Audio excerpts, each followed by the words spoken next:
Hey guys, Reichenbach here, student at Jones Technical Institute. Today I'm doing a short video on brake fundamentals, checking and servicing of them. Alright, you see here we already got the brake drum off, got the wheel off and everything, just to give you all a better view of everything. I'm going to start off here by talking about the brake drum. Now, these are 16.1 diameter, or 16.5, my bad, diameter drums. If you see here on the side, it says max diameter 16.62. What that pretty much means is you have a 12 hundredths allowable run out on these drums before they're out of service and no longer useful. Now, what you're going to want to do on the inside for a visual inspection is just check everywhere.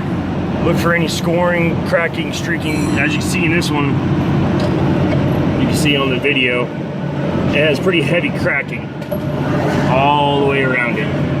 Some of them are over 2 inches long, which states that the drum is no longer useful, because those can cause weak points and they can break completely, break away from the hub, and then you won't have any brakes. Another thing you want to check for is cracks on the outside, obviously. Just give it a good look over.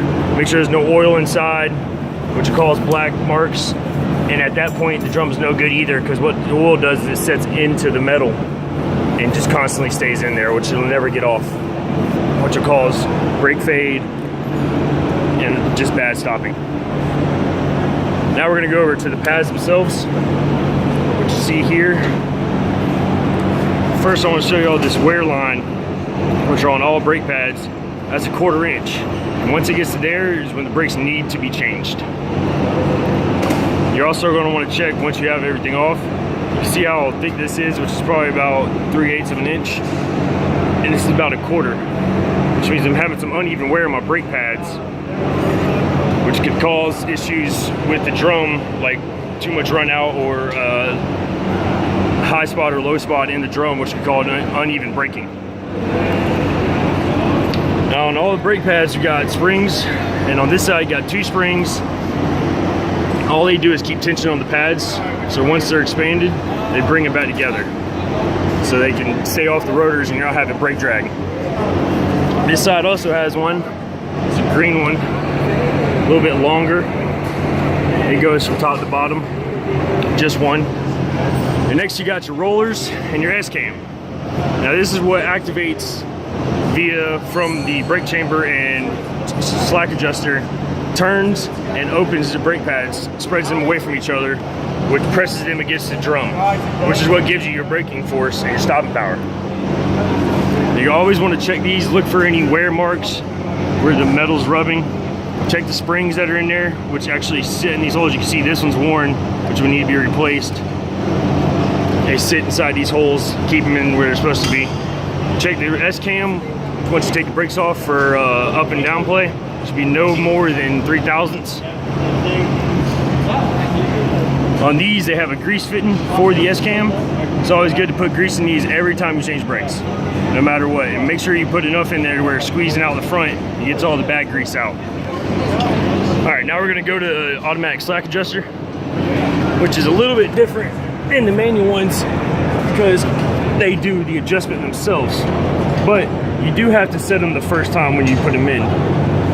What it does is it takes, well, we'll talk about the brake chamber first actually. Brake chamber has 2 sections. There's your emergency brake or parking brake, and you got your service brake side. Your parking brake side is only active when your parking brakes are applied. Otherwise, there's air pressure keeping the diaphragm pressed up against the spring, releasing the brakes. Here's your air lines that go from your tank up there up to the front. You got your service side and your emergency brake side. Now on this one I got the brake caged right now, so I can take the pads off and take the brake chamber off. And all this is a caging bolt, which sits right on top of the chamber right in here. And it's got a little piece on the end, it's like a T. And it sits down in the chamber and you turn it 90 degrees and then set it up against the back plate. And then you just tighten this nut down and it pulls the spring back and takes the brakes off so you can remove the brakes and pull the drum off. Now I'm going to talk about the clevis pin. and the clevis, which is connected to the push rod on the brake chamber.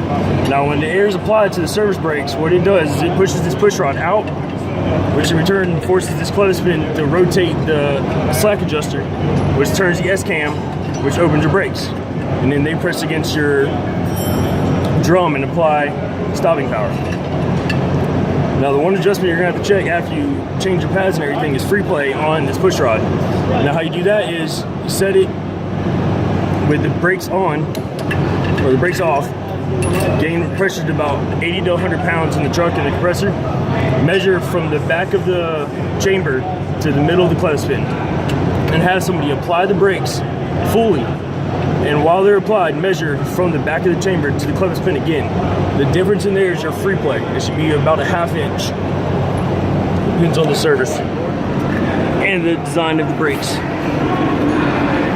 But that's pretty much a brake inspection. I'm Brady Reichenbach with J-Tech, and I hope you all have a great day.